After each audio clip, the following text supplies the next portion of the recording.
You know how every great mystery starts with just one little thing that's out of place? Well, today, we're going to follow a trail of words to solve a pretty strange crime. I like to call it the case of the missing motive. Let's jump in.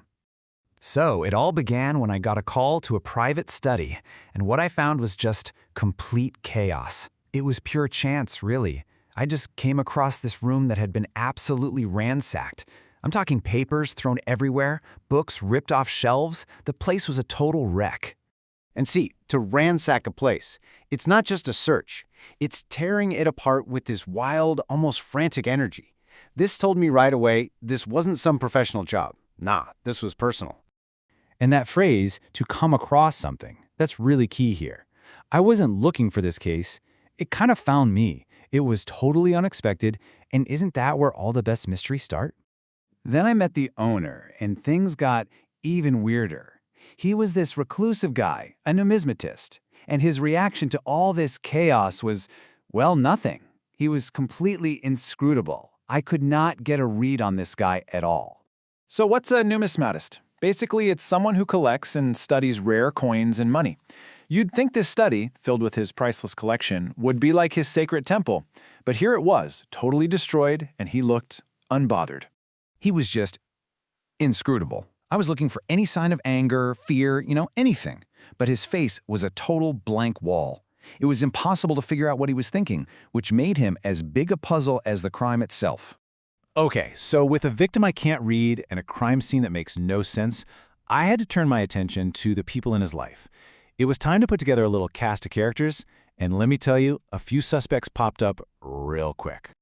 I pretty quickly narrowed it down to 3 main people. First up, the narcissist, a real piece of work, totally vainglorious. We're talking super proud and always boasting. Then there was the mercenary, a guy who was just rapacious, insatiably greedy for cash. And then, an interesting one, the philogynist, a man known for being a great admirer of women. A strange group for sure.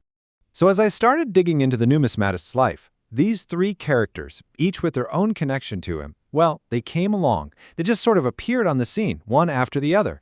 And when I say they came along, it's simple. It just means they arrived, they showed up.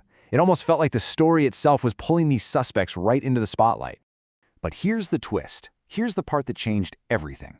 After we did a full inventory of the study, we realized nothing valuable was missing. Not a single rare coin. The motive couldn't have been money. So what on earth was it? That's the question that just kept bugging me. No theft, just destruction. How did this whole bizarre situation even come about? What could possibly make someone do this? See, that phrase, come about, it's all about asking, how did this happen? I needed to understand what chain of events led to this moment. It couldn't just be random.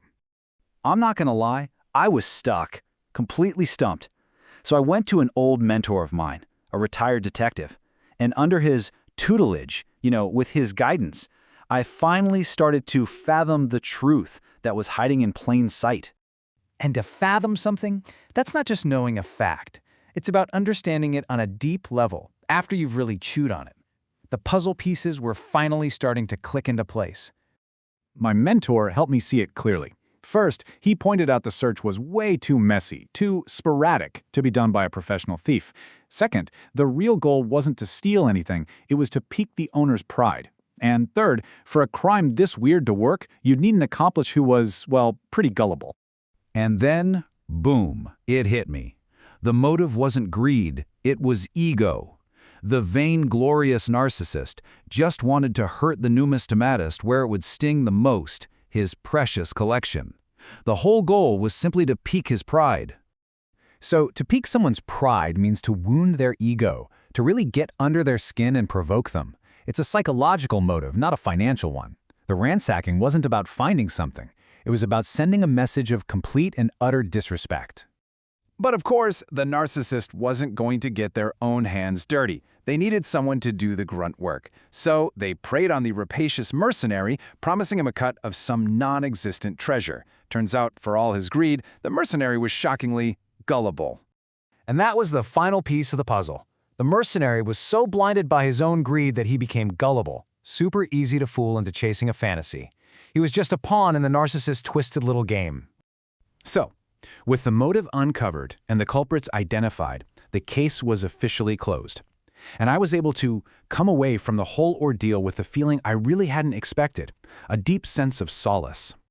That phrase, to come away, it's all about what you take with you from an experience. You don't just leave a place. You leave with something, an idea, a lesson, or in my case, a particular feeling. And that feeling was solace. It's a beautiful word. It's that comfort you find after a really stressful time. All that chaos had finally been explained, and there's a real peace in that. Order was restored, not just to the room, but to the story itself. So you see what we did there? We didn't just go through a vocabulary list. We used those words to build a world, create characters, and actually solve a mystery. Every single word has that kind of power. So the only question left is, what story are you going to tell?